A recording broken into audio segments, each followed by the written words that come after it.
How about that, Beej? Is that okay?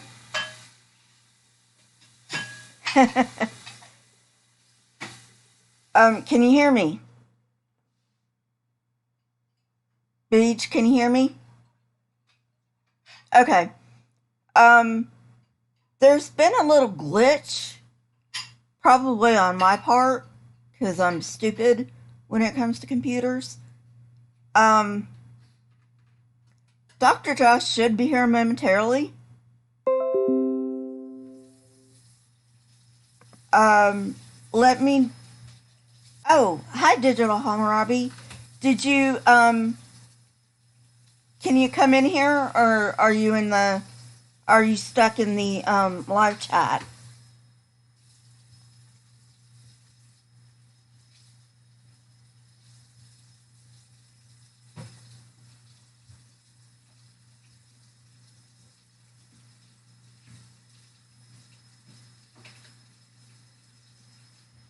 Oh, God.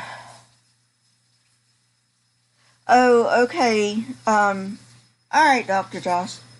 Damn it. Why? Why can't I get this thing going? I'm so sorry, Dr. Josh. Um,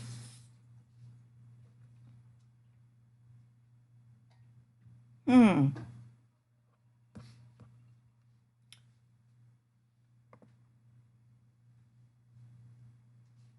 Yeah.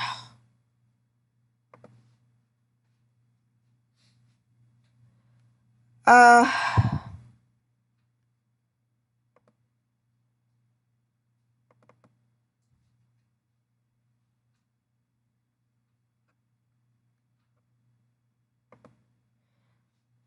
oh, God. I'll tell you what, Dr. Josh.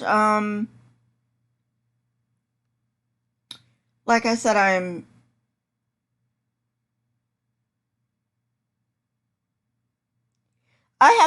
I have no idea, Beej. Natcha told me to send the link to Dr. Josh, but there's no link on the OBS stream. Yes, please, Dr. Josh. See if that works.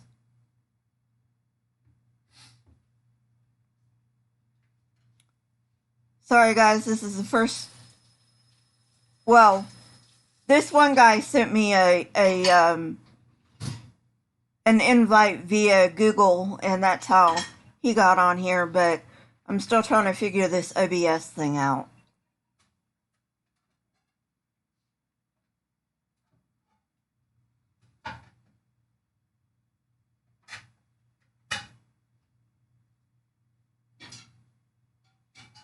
Hmm.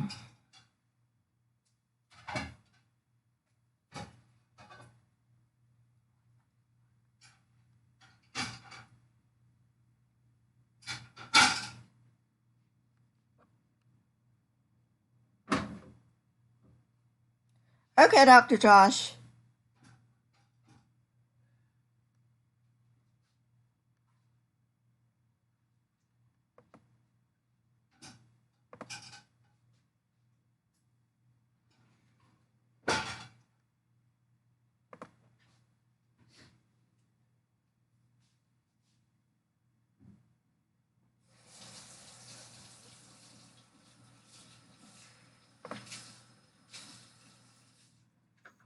Lisa, can you hear me?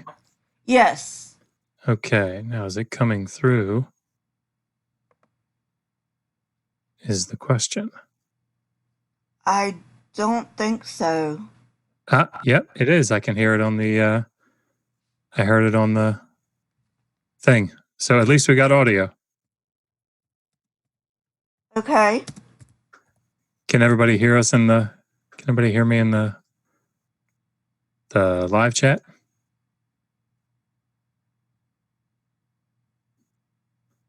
Let me just unmute the main. Yeah, it seems like it's coming through fine. No, Mark, can you hear me? Yeah, it sounds like, it looks like Beach can hear me. Okay. Yeah, so at least we can do it. At least we can do this. Oh God, I'm sorry. Oh no, gosh, don't worry about it. Don't worry about it at all. This is complicated stuff. It really is. Oh, yeah. I mean, we've both been working on it. We didn't figure it out. So if you can't figure it out, I can't figure it out either. So I gotta. Yeah. Um, you can't hear. Hang on. No, I think they hear. I think they hear both of us.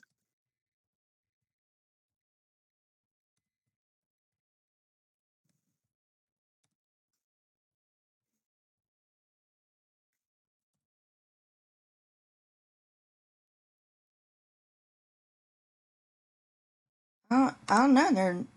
They're saying no on my end. Really? I'm looking Yeah. at the beach saying we hear both of you. Huh. That's weird.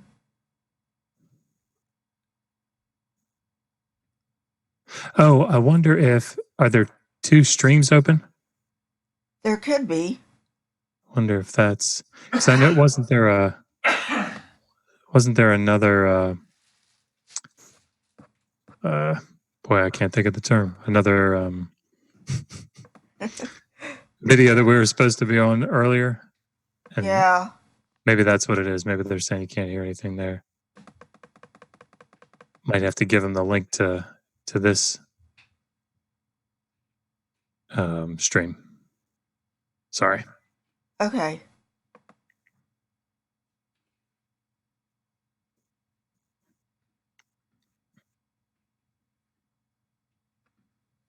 Okay. So, which stream is it? Is it Yeah, that's what's here. I tell you what, I will that's what it is. I'm looking at it there. So let me copy the gracious copy link and I will put it in the side chat of the other stream. Okay.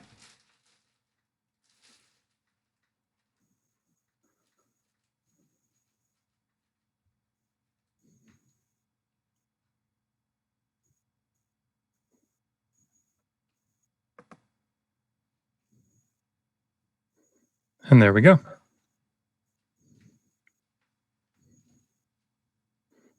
It should take care of it.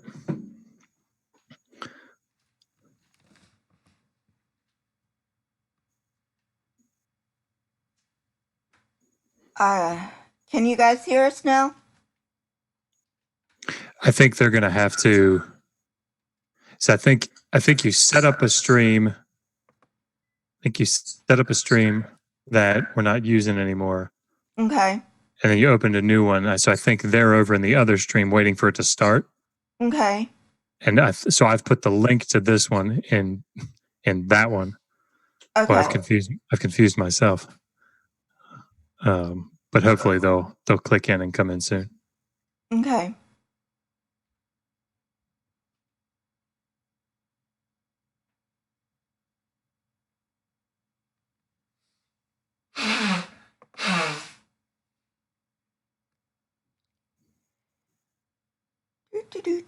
This is weird. This is so weird.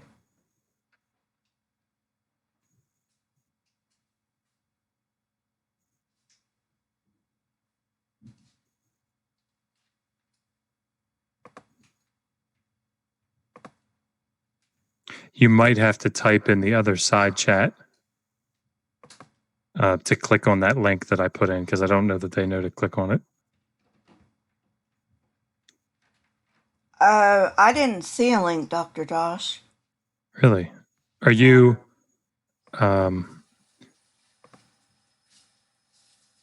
is it the hangout that Robert X and Mark Caesar and Yeah.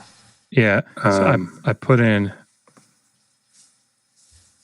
is it the hangout that Robert X and Mark Caesar the link on Twitter? Yeah. And yeah, so then you can put it in if it's not showing up. Is it the hangout that Robert X and Mark Caesar the link on Twitter? You still there?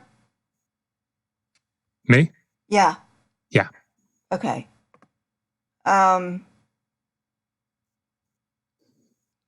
All right. So, You want to put it on Twitter? I put it.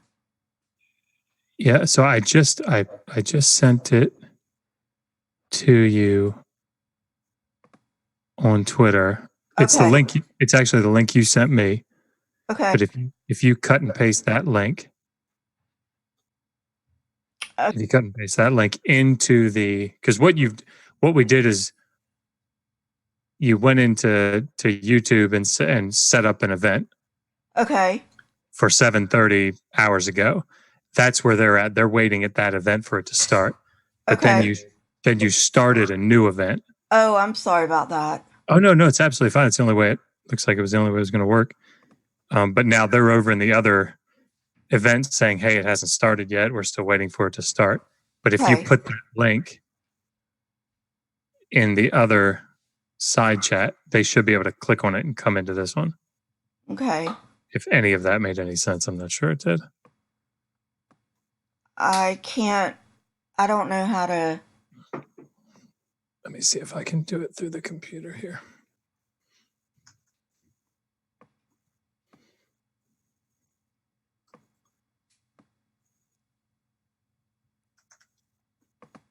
Gonna eat up all the hour just figuring this out. No, it'll be fine. Let's see. Jesus Christ.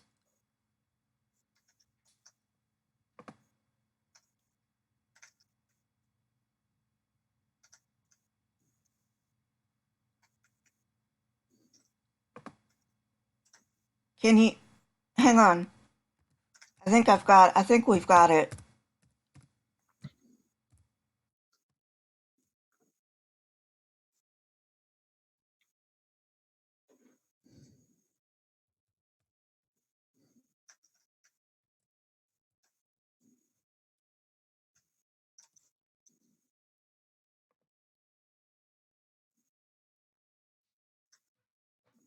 Can you hear us now? Okay. Sorry, you're not asking me. Sorry. No, it's good.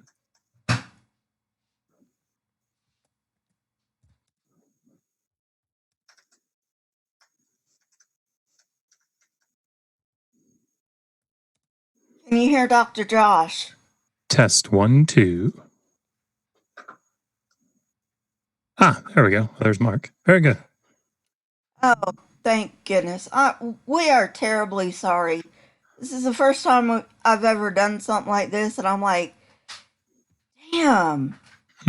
So you can hear us both. Good to go. Looks like they can hear us. Yeah, I am so sorry about that, guys. All right. So now that we've wasted half the time Oh, no, we're fine. and just trying to get this shit going, this is my guest, Dr. Josh from Digital Hammurabi. How are you, Lisa?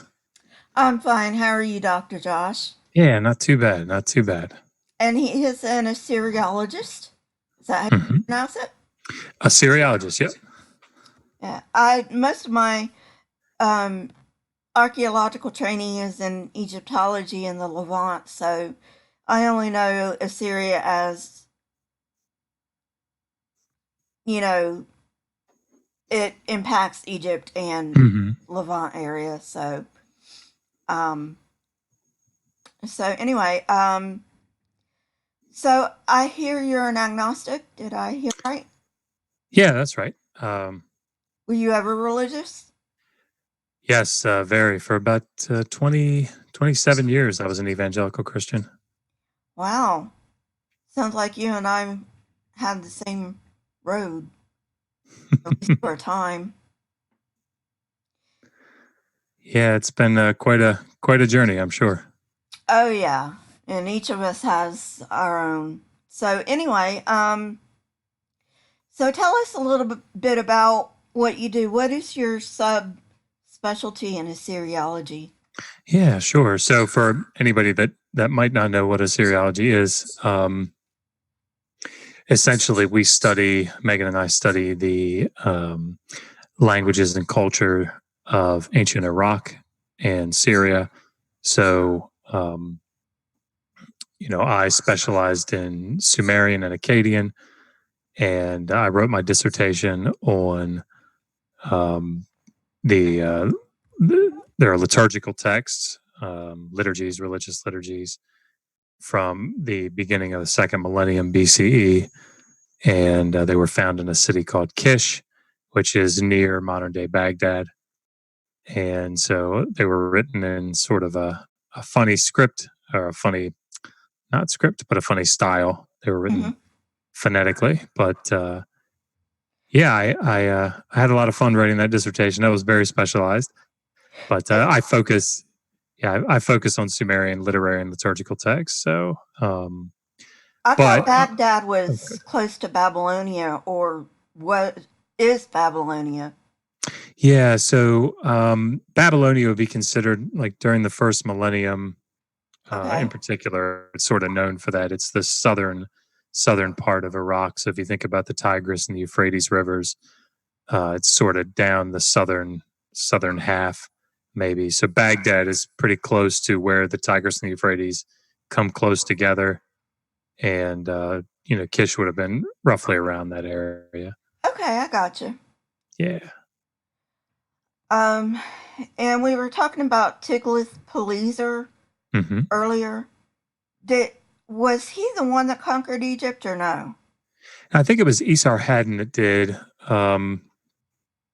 But Tiglath-Pileser III, of course, shows up in the Bible fairly prominently. Tiglath-Pileser III was um, so during the first half of the first millennium, you had the Neo-Assyrian Empire, and they were the ones that um, really dominated the region, uh, really, really up until um, you know the late seventh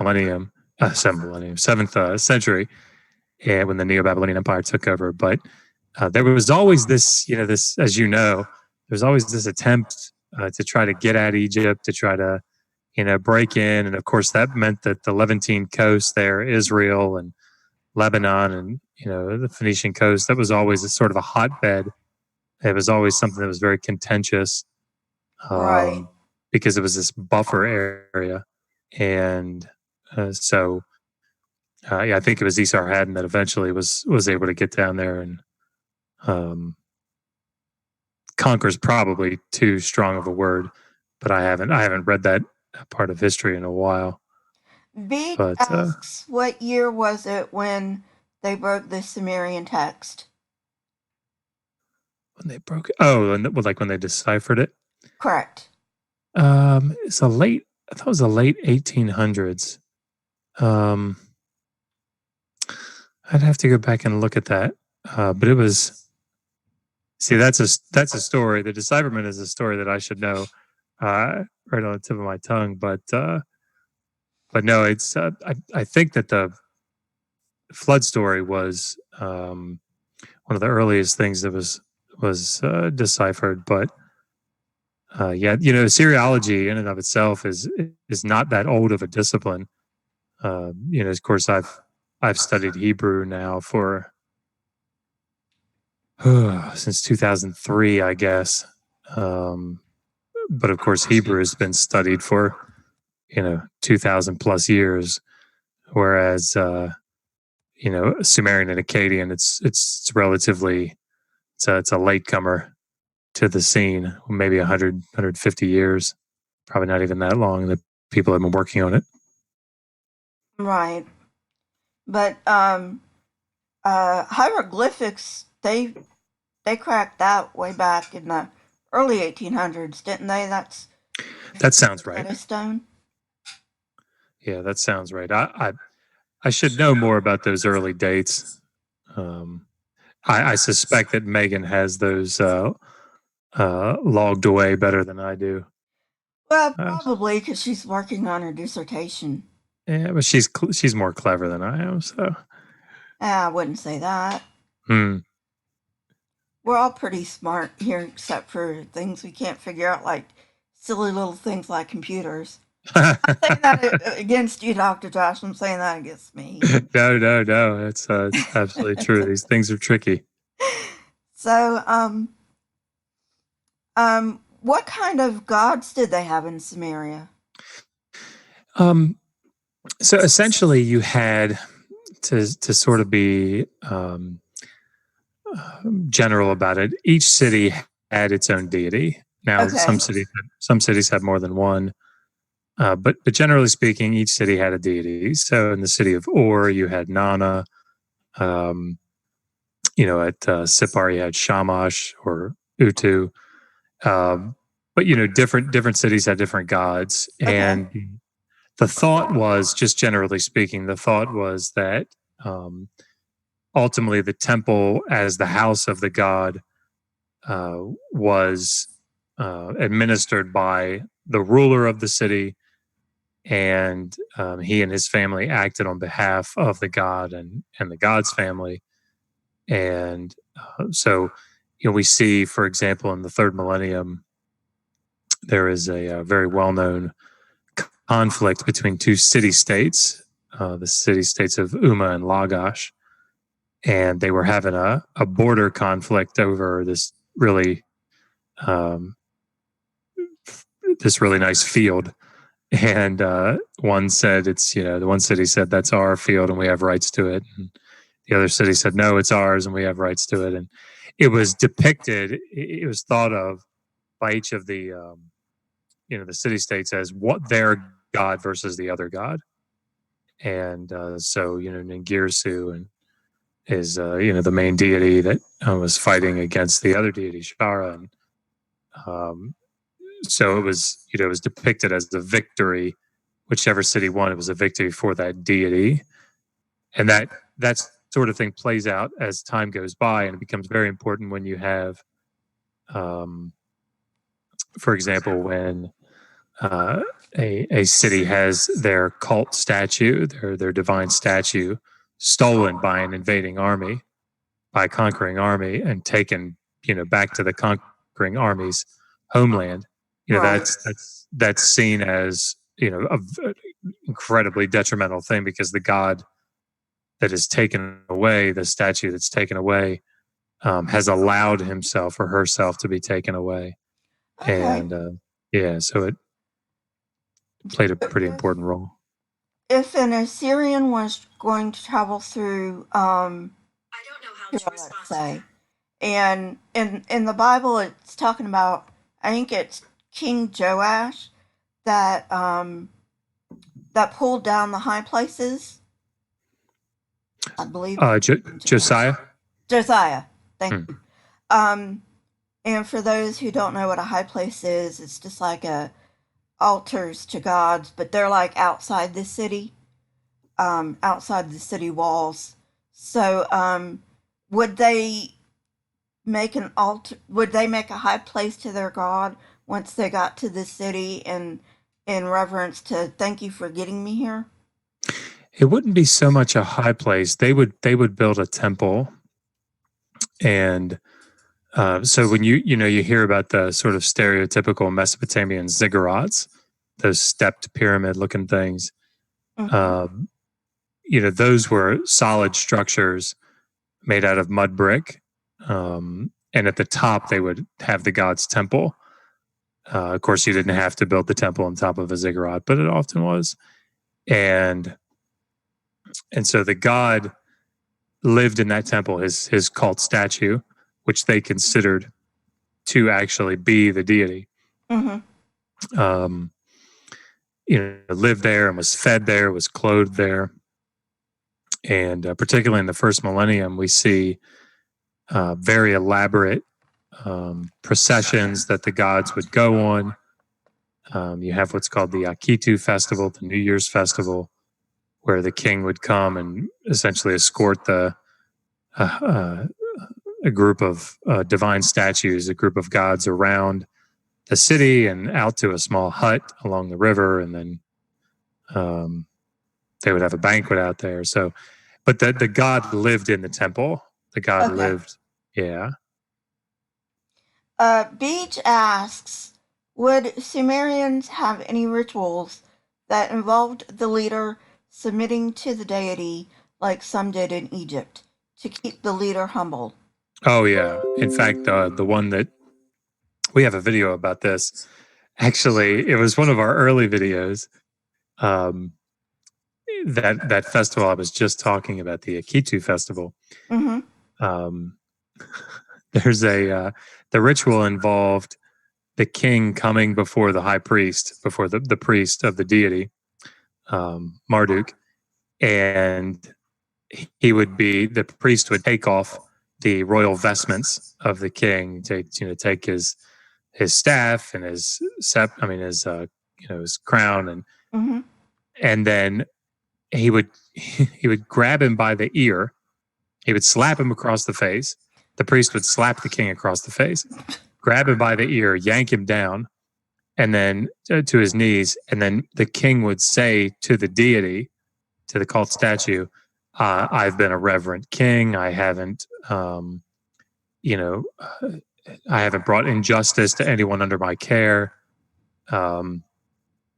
and I've worked hard to serve the people for Marduk, for the god." And then the king would get slapped again by the priest, and uh, essentially he had to cry, because if he didn't cry, if no tears came, it was considered a bad omen, and Oh. it was very, very detrimental to the king's future if he had a bad omen. Mm-hmm. Um, but this, this sort of idea is, it was funny because in the video, this was back when, I mean, I still feel like I'm pretty corny, but this is back when I was really corny. Paige, my 12-year-old, had this really great idea. I encourage all of you to go watch it because it is pretty funny. I at the very end of the video, I said, "What a way to ring in the new year by having your clock cleaned." And she from off camera smacked me across the face. She really enjoyed that. Oh, Yeah, it goodness. was pretty cute. So, was there a time in the early Assyrian Empire when it was like the Old Kingdom in Egypt where they actually thought their king was a god? It's complicated.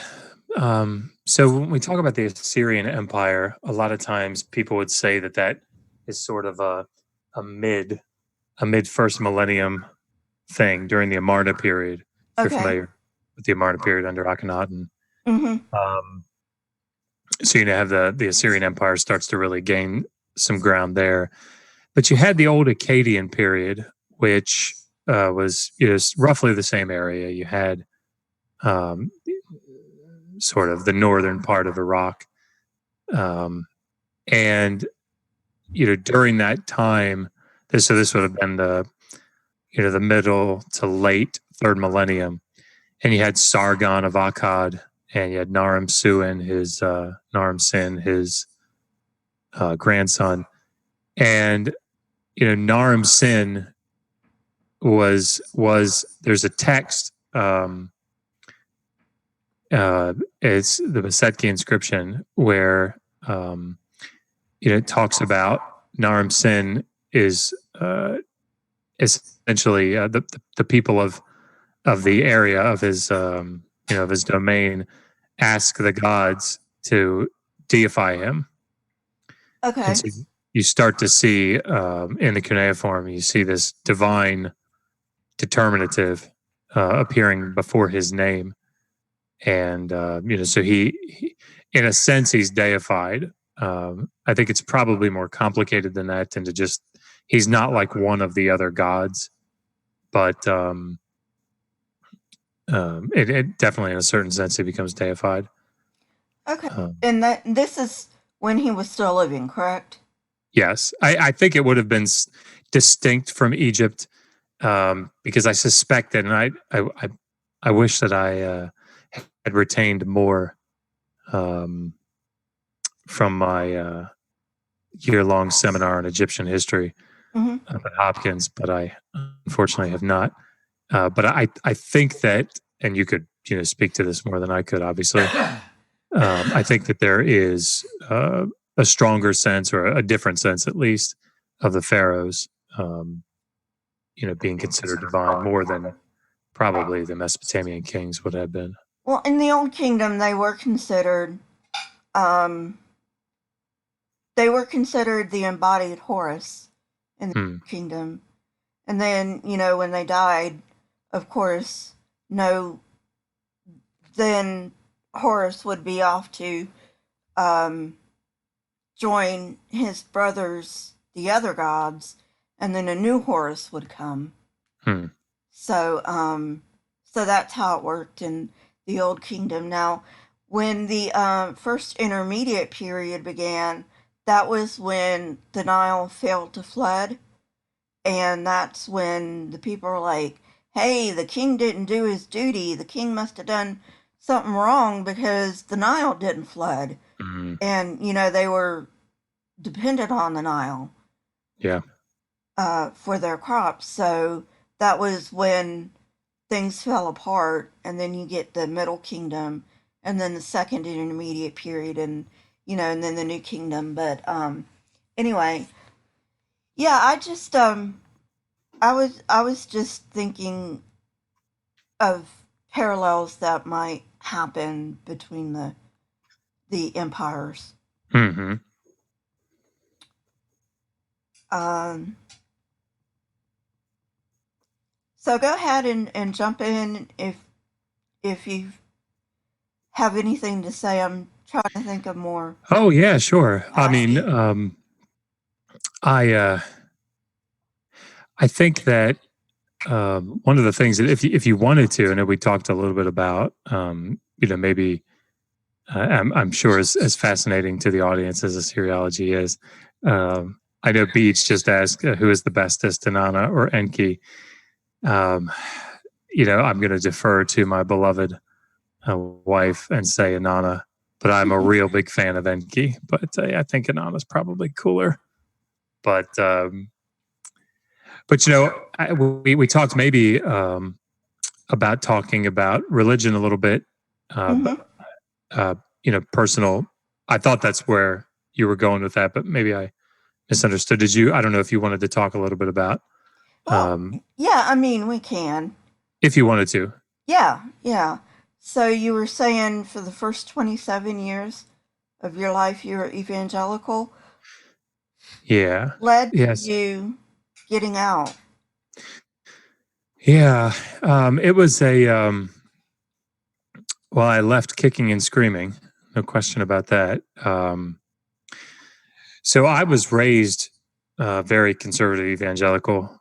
Um, went to Baptist churches for most of my youth, Mm-hmm. and I was saved when I was 5 or 6, um, and my grandfather, um, he was a very devout Christian, and I mean my whole family was. Mm-hmm. Excuse me, but we used to play games like Who Am I, and he would say we'd be riding in the car, and he'd say I brought down the walls of Jericho. Who am I? I'd say, "Oh, Joshua," and so we used to play those kinds of games. Of course, um, he would get much more complex. So I ended Right. up learning quite a bit about the narrative form. I mean, the narrative portions of the biblical text pretty early. Um, but I joined the Air Force when I was 17, and quickly started a Bible study. I was teaching there, and I eventually started taking classes, distance learning at Liberty University. I got a bachelor's in religious studies. Oh, wow, Uh, Liberty. Isn't yeah, that so, Jerry Falwell? yeah, very evangelical, and so that's the kind of conservative that I was, Yeah.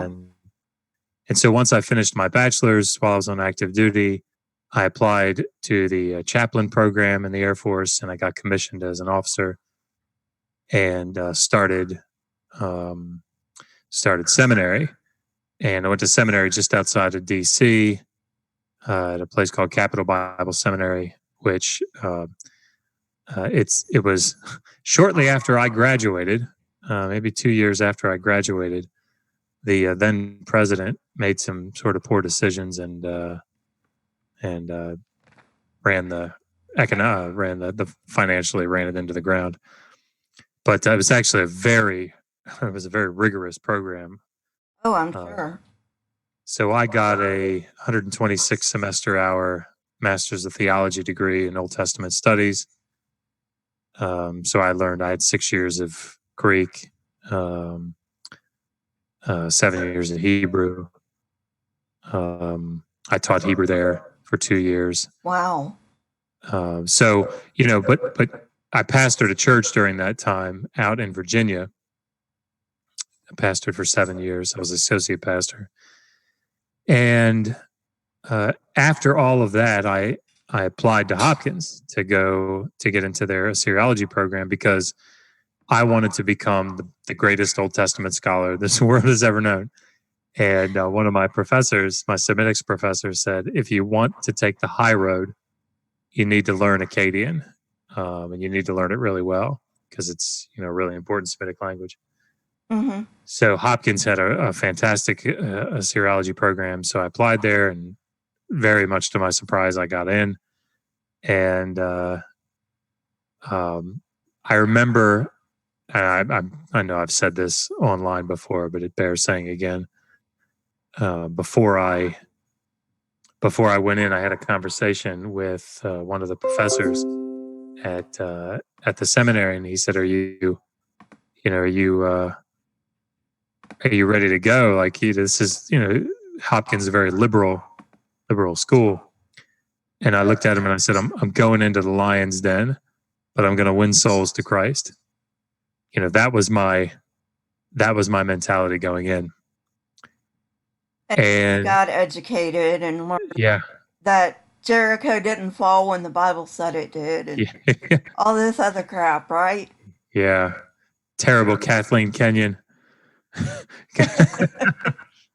But yeah, I mean, I remember that first semester in particular, sitting in classes, taking Akkadian, taking Siripal history, and just taking these other Hebrew classes, and I mean, it was just it was heartbreaking, honestly. Um, and I remember I had to write a paper on the Philistines, Mm-hmm. and looking at that Mycenaean 3C1B, I think that's what it is, 3C1B, pottery style that the Philistines brought, and at the end of the second millennium, and looking at how these a group of the sea peoples, if we still want to call them that, came down and then settled there on the coast of Palestine, and it was like, wait a second, this doesn't jive. Yeah, it does not compute. Yeah, I mean, and the Israelites came out of Egypt for God's sake. yeah, well, 2.5 million of them. And I remember because I was a huge fan. I'm sure you know the name Kenneth Kitchen. I was a huge fan of Kenneth Kitchen, and reading his reliability of the Old Testament, and committing those things to memory, and and then to go into Egyptology classes and to go into Siripal history classes, and just having to face the data. It was rough, and I had my stereotypical college deconversion sort of experience. I just had it rather late. Right. And I don't know, it was a tough year. I became an atheist, a pretty hardcore atheist that first year at Hopkins. And I've since slowly kind of moved into a soft agnostic position. And I'm okay with that. I think the hardest question that I have to deal with at night when I lie down is somebody asked me shortly after I got on YouTube, because I didn't really think about that stuff too terribly much. Am I an atheist? Am I an agnostic? Right. but somebody said, "So do you know that there's not a God?" And I said, "Well, no, I don't know that." They said, "Well, do you know there's not an Easter bunny?" I was like, do you know there's not a tooth fairy?" And it's that one's tough for me. And Yeah, it is. but um, yeah, I probably for no good reason, but I tend to put them in different categories, slightly different categories. But I don't know that I have a good justification for doing that. So, but Yeah, you and I are pretty similar, except um, I was a psych major, and learning that my experiences were just, well, on one of my videos, I even say, you know, you can only see your experiences through the lens of previous experiences, hmm, and you have to interpret your experiences according to your other experiences. Like in my video, I've experienced God, so why am I agnostic? You know, I am epileptic, and hyper religiosity and religious visions is part of the epilepsy that I have. hmm, If I can't trust that an experience I have of God is true, how can I trust any experience I have of God? hmm, yeah, So that's kind of how my thinking went. hmm, But yeah, it seems like, and I think that's why people like Kent Hovind and Ken Ham and Steve Anderson and Matt Powell. I think that's why they're so dead set against higher education, because they know if people attend institutes of higher education, they're going to learn that is bullshit. it's very interesting that you say that because even before even before I went to Hopkins, when I was going through Liberty, I became, and I don't know if you're familiar with this, but I became uh, a dispensationalist, and I became a what they would have called an ultra dispensationalist. And so not that any of that matters, but it was a very sort of narrow, specific type of evangelical Christian. And in the same way that Matt Powell and his crew sort of, and so many others like them, huddle up with their like-minded teammates, and then look at their teammates and try to figure out where they differ with them, so they can kick them out of the group too, Right. because they take pleasure in smaller numbers, even though they would never think that way. Um, because those are the core people. These are the people that really know what the truth is. And Oh it's yeah, interesting. and they lie about it. I've always Yeah, said Kent Hovind, Eric Hovind, Matt Powell, they know the truth, and they're just lying through their teeth. I hope that's not true, because that's frightening. But I'm sure you're right. But I remember when here I am as this ultra dispensationalist. And of course, I know that I'm right, and I know the biblical text better than anybody in the world. Mm-hmm. and and then I went to seminary, and I learned Greek, and I learned Hebrew, and I went, wait a second, this brand of evangelicalism that I'm subscribing to has no basis. So I was still a Christian, a very strong Christian, but I realized that it was untenable. Mm-hmm. This type of evangelicalism that I was subscribing to, and I remember talking to the president of the denomination at one point. I said, I am at the end of my master's degree, and I'm teaching this Hebrew class at the seminary, and I no longer adhere to the tenets of this denomination. And I said to the president of the denomination, I said, why do you think? I mean, we really need to be encouraging people in this denomination to go get their master's degree, to go get an MDiv, go get a THM. Mm-hmm. And he looked at me and said, "No, we used to think that way, but we've had so many experiences where we send people out to get their master's degree and they leave the denomination." Wow. And I looked at him and I said, like, there was this look of like not really connecting the dots.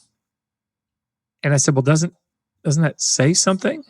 And he said, "Yeah, I mean, those are such liberal institutions, It's like, yeah, okay. I mean, that's one model to account for the data points. There's another. So that's the one thing. I probably will never have a conversation with him just because of some of the things that he's done. But were I ever to have a conversation with someone like Matt Powell, I really would encourage him to go learn Greek and Hebrew, because even if he stays in in Christianity, sorry, that sounds bad, but I would. There's such a, as you've said,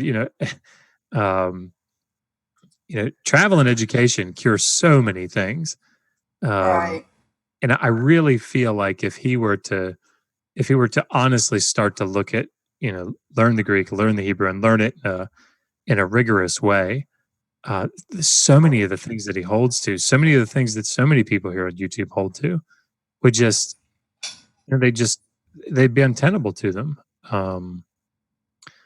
So Now, you were talking about on one of your shows that the Bible doesn't speak out about homosexuality, about the yeah, man having sex with his father.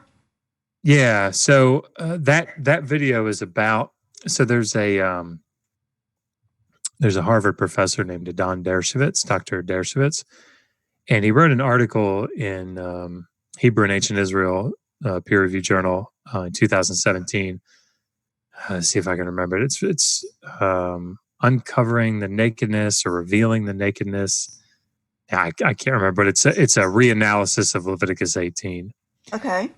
And of course, Leviticus 18 is the passage that's sort of in the Old Testament anyway, it's sort of the go-to passage for people that want to, condemn homosexuality. Right. Because it's an abomination, and don't lie with a man as you do with a woman, and so on and so forth. And one of the things that we know is that the Pentateuch in particular, but really the Old Testament in general, is a heavily redacted Oh yes, group of texts. especially Genesis through Second Kings. It's been highly edited. That's exactly right. And if anybody wants to see a video sort of summarizing that, I had on our channel, we have, and actually Megan's starting our podcast, and that's going to be one of the episodes that she does early on. I interviewed Dr. William Reed, who is a Hebrew Bible specialist from Hopkins, and we talked about the formation of the Pentateuch, and then sort of as a continuation of that,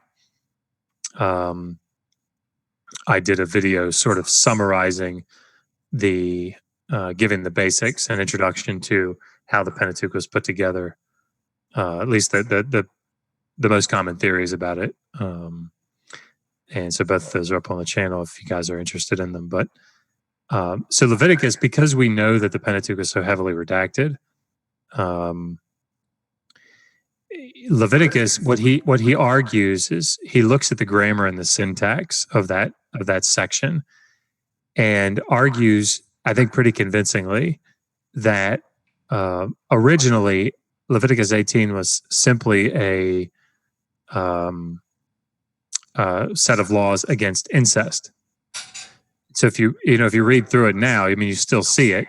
Don't have sex with your mother, don't have sex with your sister, don't have sex with your aunt. But it also says don't have sex with your father and don't have sex with your uncle. Which, if it didn't say don't have sex with your father and don't have sex with your uncle, and you said, why do you think it's saying don't have sex with your sister? What's the You're like, what's the idea? Most people would say, oh, well, yeah, it says implicitly you can have sex with other people, Right. just not, you can have sex with other women, just not these women. Right. But when you add in, don't have sex with your father, don't have sex with your uncle, implicitly he argues, and again, I think pretty convincingly, that the text is saying you can have sex with other men, just not Right. men.